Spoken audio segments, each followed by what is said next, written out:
Today's Toy Spot, we are having a look at the NECA Toys Alien 3 Ellen Ripley Fiorina 161 Prisoner.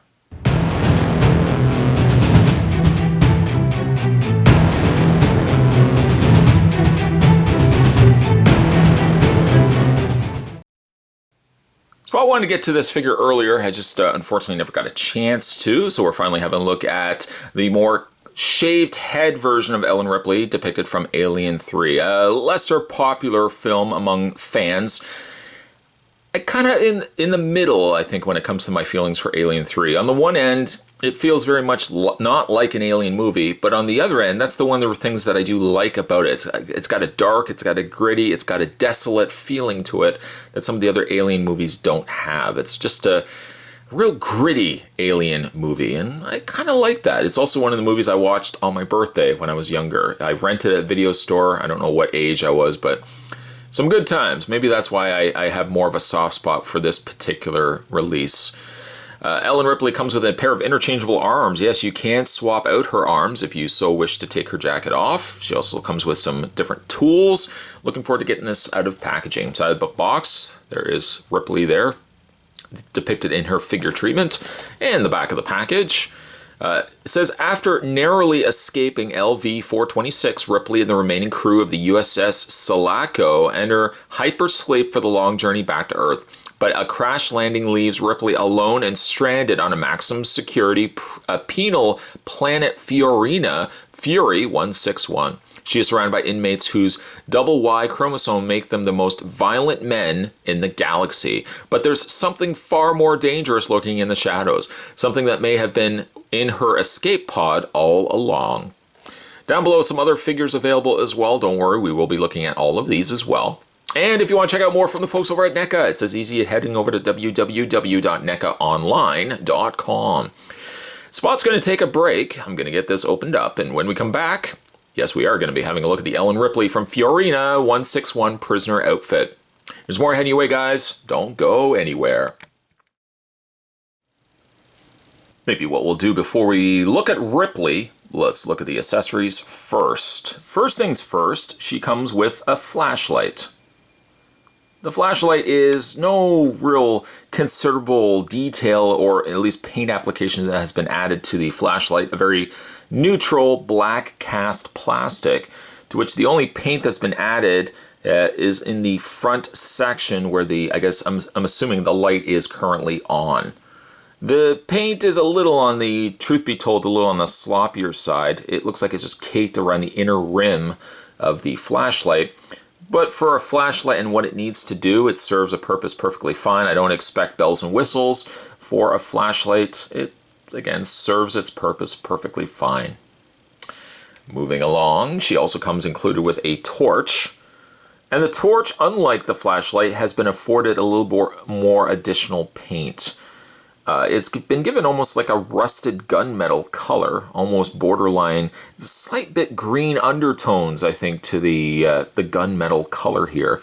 There's also a little looped section there that can actually be looped around her wrists for holding, but she holds the torch perfectly fine.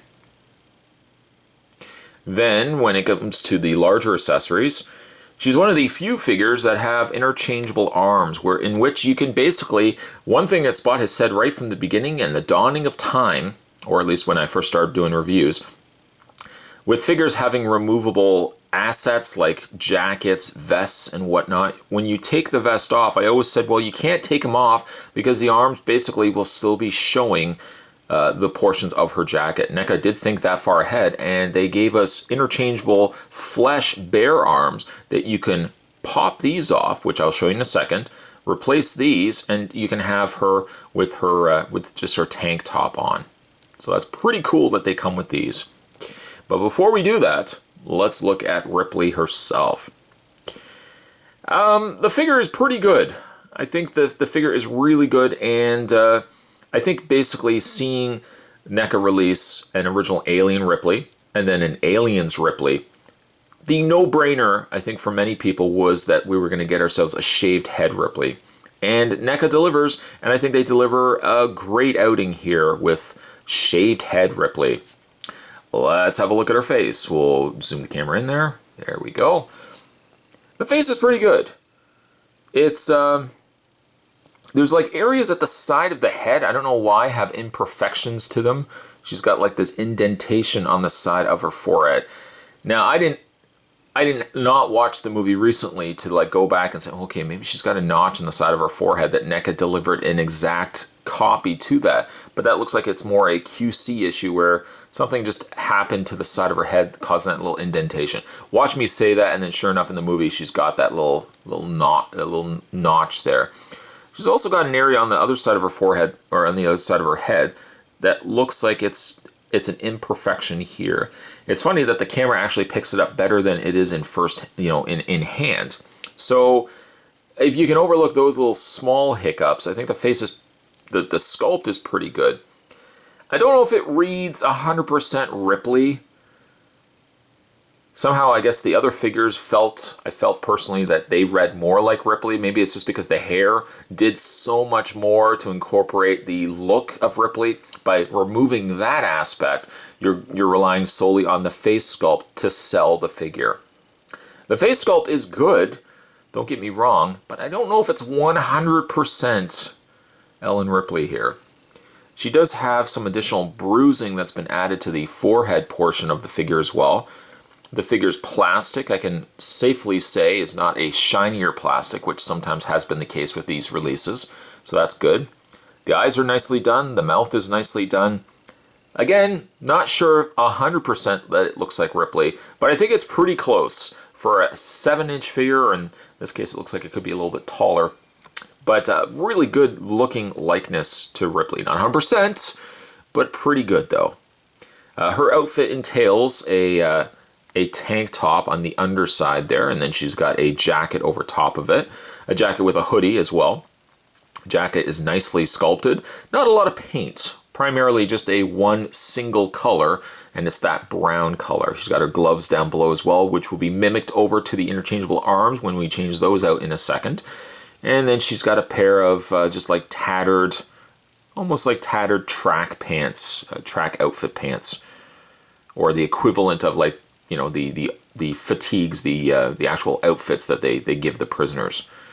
I do like the little tears in that as well. And even in the tears, you can see interior fabric or interior boots inside those little holes, especially in this hole here. It's a nice small touch. I appreciate that. And I like the additional lighter color that they've put around the portion of the rips to accent that the holes are there. The holes are also present around the top area of her thigh. Not really much on the back, but more down the sides of the leg and more closer to the bottom of the leg, where natural wear would have made sense. I got her boots going on there, little tied up, laced up boots there. And there's the underside, which they've even gone as far as to sculpt the treads. Nice touch. So what we can do is we can go ahead and take these arms off. Then we can take the jacket portion off. Just kind of to do that, you just want to hold on to the torso, and you'd be surprised how easy the arms pull off. They're not a real forcing struggle to get these guys off. Go ahead and do the same with the other. Just kind of hold on to the torso and pull it right off. Very, very easy actually. From there, you can slide the jacket off, giving her just her tank top, and then we can revisit the newer arms. The arms putting in seems a little more difficult than taking the arms out, especially when you do this for the first time or so, because I guess you're just working in the new socket. I find to help as well, put the pressure in, but then wiggle the arm back and forth as you're doing it. It does actually a good job of then working that socket, there we go, right into place, and then you're good to go. And we'll just correct the arms here. There we go, there we go, there we go. And there we have Ripley with her tank top. I don't know if it's just the fact that the jacket kind of compensated for it, but it does make her arms look excessively long if I just straighten out the arms. Maybe it's because she doesn't have a she doesn't have a muscular body. Because of that, her arms are very lanky. So maybe it just conveys a longer torso and a longer arm than maybe what it really, maybe it is accurate. It just looks like the arms are really long. Still has the gloves in place.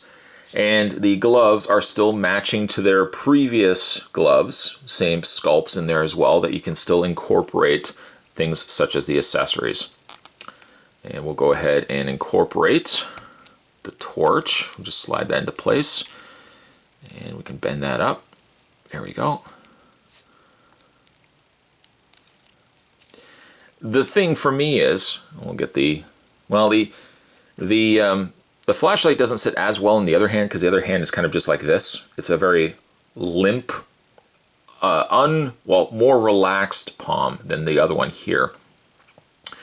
Because she primarily wears this look for the most of the movie, I probably would default Ripley to wearing this outfit rather than the jacket.